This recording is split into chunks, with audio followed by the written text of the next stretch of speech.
Habib ini ada darah Nabi. Oh iya. Kok jadi sombong ya? Habib apakah pernah bandel nggak sih? Bandel, iya dong. Bandel, tapi gue kayak bandelnya itu bukan hal-hal yang Kayak gue gitu ya? Iya. Iya aja. Apa gue iya. Berarti dia tahu bandelnya lu dong. Gue paling bandelnya cuman kayak Bolos. nyuri rel gitu. Gitu Nyuri besi rel. Nggak, itu tuh efeknya, impactnya luar biasa sekali.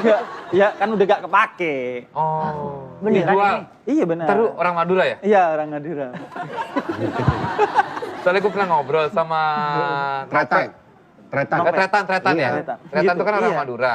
Ya itu di sana tuh begitu, dikit-dikit apa ada besi apa dijual. Iya, besi dijual. Berarti ini bener ya, nyata ya? Terus ini apa kayak keran tuh, dulu keran kan kuningan. Yang berat. Iya, Nah, kita ambil, kita jual, tapi kita gantiin yang plastik. Biar dosanya nggak gede-gede banget. Kita ganti yang plastik, tapi kerannya yang kuningan kita jual tuh. Dan itu harus pinter karena rel itu kan nggak bisa dijual sembarangan. Udah ada penadanya. Iya, harus ada penadahnya. Dan itu nanti penadahnya biasanya relnya di tengah, terus dikasih besi, lempengan besi dua-duanya dilas. Jadi nggak kelihatan Nggak kelihatan relnya, kayak taunya rel itu. berat doang. Dan itu berat banget kan. Tapi apakah memang, seperti Tretan bilang, Mas, apakah benar memang di daerah Madura emang begitu? Emang kita kan emang naluri kita tuh kalau ngelihat besi suka ingin ngeringkesi aja gitu. Kenapa ada di jalanan besi rel nih kita ringkesi. Dan itu saking beratnya, itu kan gua operasinya tuh mungkin seminggu ya untuk Bongkar? ngambil enggak yang kalau rel lewat tengah jalan tuh biasanya ada rel yang di 3 tuh sebagai kayak penghalang gitu. Nah itu yang gua ambil 7 hari tuh tiap malam di yang Kodok-kodok kasih gitu, air. iya. Berapa kasih- orang? Itu 7 orang, 10 Itu orang. umur berapa, Habib? Belum lama, SD. minggu lalu. Lagi masak. Itu SD. Jadi gua ya udah gitu. Terus kalau ngelihat teman-teman SD yang masih itu biasanya Ramadan malam-malam. Kalau yang ngelihat teman SD yang perang sarung gitu, gua sambil ngelirik anak kecil gitu. Gitu deh. Nah itu pas gua naikin ke becaknya tuh nyungsep gini.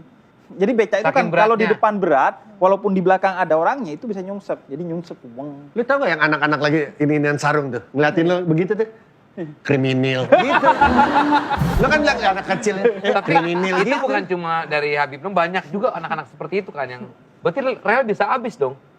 Iya, tapi kan waktu itu saat rel masih jalan, masih ada kereta lewat, gua ngambilnya yang di jalan tuh bukan yang di rel yang dipakainya. Tapi pernah nggak ada yang penadaman diambil ada. sama anak-anak gitu? Nah, setelah relnya nggak dipakai tuh, nggak ada kereta lagi, kita ngambilin yang itu, rel bawahnya, murnya tuh.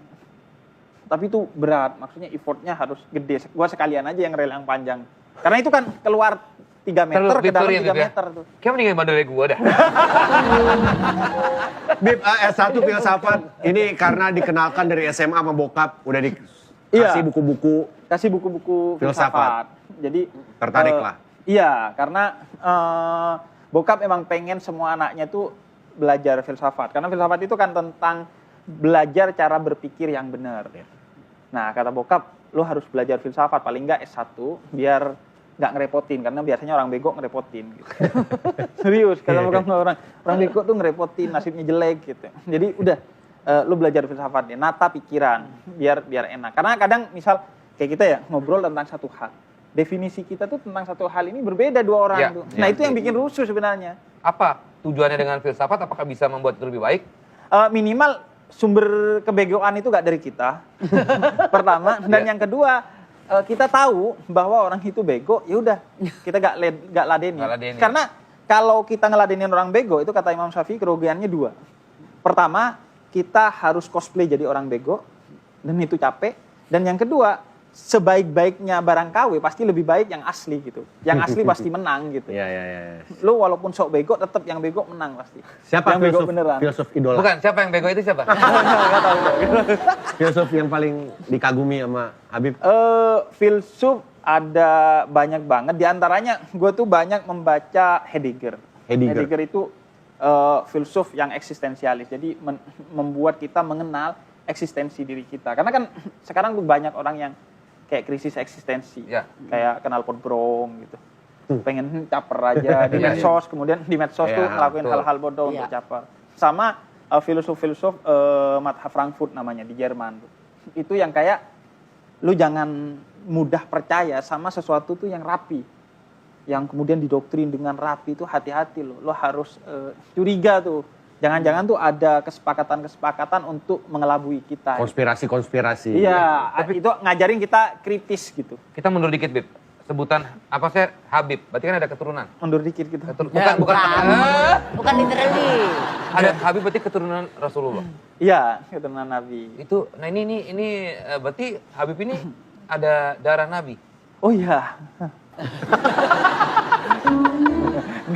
Kok jadi sombong ya? Jadi makin nggak percaya ya.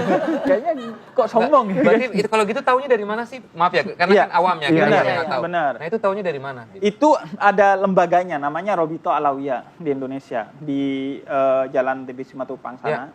Yang karena dulu Nabi bilang bahwa semua keturunan itu melewati ayahnya kecuali keturunanku melalui ibunya, karena Nabi gak punya anak laki-laki yang melahirkan cucu. Ya. Akhirnya dari Sayyidah Fatimah. Dan itu Nabi membanggakan itu agar kemudian dilanjutkan garis keturunannya melalui pernikahan dan pencatatan.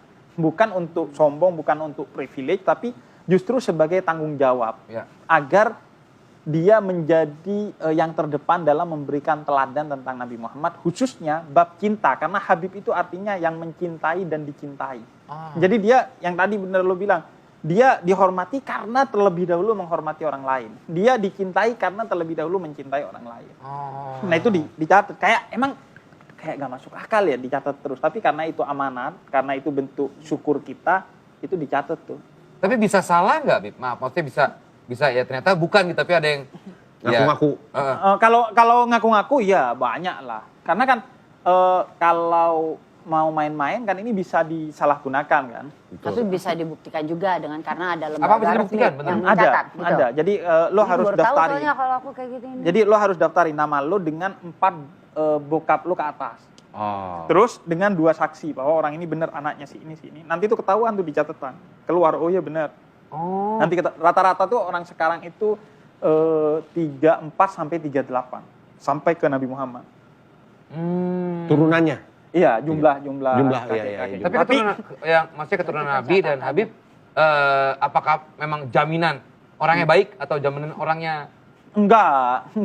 Itu cuma pencatatan doang kan yang intinya kan. Karena Tapi gini ada- aja lah. Kakak adik aja bisa beda-beda gitu Iya. ya. Anaknya Sifatnya. Nabi Nuh aja keluar dari jalannya Nabi Nuh. Akhirnya tenggelam kan, suruh naik ke perahu gak mau Iya, dia. iya, iya. Dia pikir ada sekoci apa gak ada. Udah naik perahu gak mau dia. Akhirnya dia kan kafir dari ajarannya Nabi Nuh. Jadi gak ada jaminan. Makanya kata seorang Habib Abdullah bin Ali Al-Haddad namanya. Seorang yang tinggi nasabnya tapi tidak diikuti dengan ketinggian kelakuan dan perkataan baiknya, maka nasabnya itu gak bisa mengangkat kemuliaan dirinya.